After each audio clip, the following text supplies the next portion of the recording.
Bienvenue, nous sommes fin janvier 2026, c'est le moment classique où l'on découvre sa fiche de paye avec les nouvelles règles. Et parfois on est un peu perplexe. Pour y voir plus clair, on va s'appuyer sur un article très bien fait du blog La Paye Facile. L'idée c'est simple, on va décortiquer ce qui change concrètement pour des millions de personnes. C'est exactement l'idée.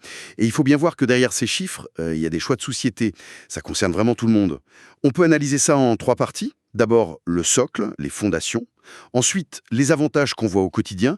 Et puis, on jettera un œil à ce qui se passe dans la salle des machines, des changements un peu plus techniques. Parfait, alors, annonçons par le socle.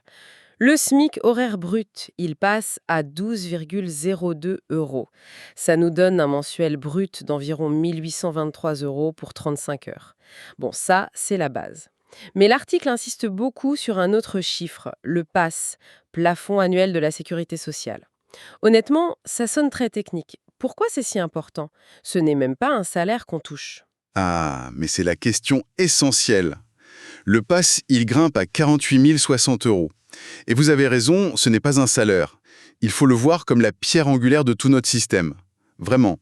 C'est la référence qui va servir à calculer les cotisations pour la retraite, le montant maximum des indemnités maladie, les seuils d'exonération. D'accord. En fait, c'est un peu le système nerveux central de la fiche de paye. Si ce chiffre bouge, tout le reste est impacté, d'une manière ou d'une autre. Je vois. Donc SMIC et PASS, ce sont des fondations. Mais ce que les gens voient directement, ce sont les PI+. Je pense au titre restaurant, au télétravail. Qu'est-ce qui change de ce côté-là? Alors, pour les titres restaurants, la part de l'employeur qui est exonérée de charges passe à 7,32 €. C'est une petite hausse. C'en est une, oui. Ça essaye de suivre l'inflation, mais la vraie question c'est, est-ce que ça suffit? Pour beaucoup, 7,32 €, on est encore loin du prix d'un déjeuner complet. C'est sûr. Ça montre bien la tension. L'État ajuste le curseur pour que l'avantage reste attractif pour l'entreprise, mais le pouvoir d'achat réel du salarié, lui, ne fait pas forcément un bond spectaculaire. C'est une bonne analyse. J'ai vu aussi des ajustements pour le télétravail. L'allocation forfaitaire passe à 11 euros par mois pour un jour par semaine. C'est ça. Et pour les bons d'achat, par contre, pas de changement, on reste à 200 € par an. Si on met tout ça en perspective, on voit bien l'adaptation aux nouvelles habitudes de travail. Pour les entreprises, ce sont des outils de rémunération optimisés. Et puis, soyons honnêtes, pour le salarié, voir la limite du titre au restaurant augmenter, même de quelques centimes, c'est un petit signal psychologique positif.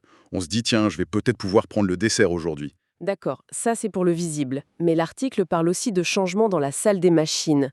Il mentionne la fin de la fameuse réduction Fillon. Ah oui, Elle est remplacée par la réduction générale dégressive unique, RGDU, un nom un peu barbare. Pourquoi ça nous intéresse, même si on n'est pas comptable? parce que ça touche au coût du travail et donc à la politique de l'emploi. La RGDU, c'est une refonte majeure. L'objectif affiché, c'est de simplifier le calcul de ces allègements pour les salaires proches du SMIC. Simplifier. On entend souvent ce mot quand il y a des réformes. Mais est-ce que ça simplifie vraiment les choses? Pour une petite entreprise, par exemple. C'est un vrai débat. Au début, c'est toujours un casse-tête à mettre en place, c'est clair. Mais l'idée de fond, c'est d'avoir un système plus lisible à terme. Ça illustre bien que la fiche de paie est une mécanique complexe. Et dans le même ordre d'idée, il y a un petit ajustement sur la cotisation vieillesse déplafonnée. Attendez, déplafonner, ça veut dire quoi concrètement? Ça veut dire qu'elle s'applique sur la totalité du salaire, sans aucune limite. Ah, d'accord. Contrairement à d'autres cotisations qui, elles, s'arrêtent au fameux PASS, et cette cotisation-là, elle augmente un peu. Elle passe à 2,11%. C'est une petite hausse, mais elle touche surtout les plus hauts salaires, car elle s'applique sur chaque euro gagné. Fascinant. Donc si je résume, ce n'est pas juste une liste de chiffres qui change. En fait, tout est interconnecté. On touche au pass et c'est tout le système qui bouge. On crée un nouvel outil pour les bas salaires et on ajuste une petite vis pour les plus hauts. Exactement.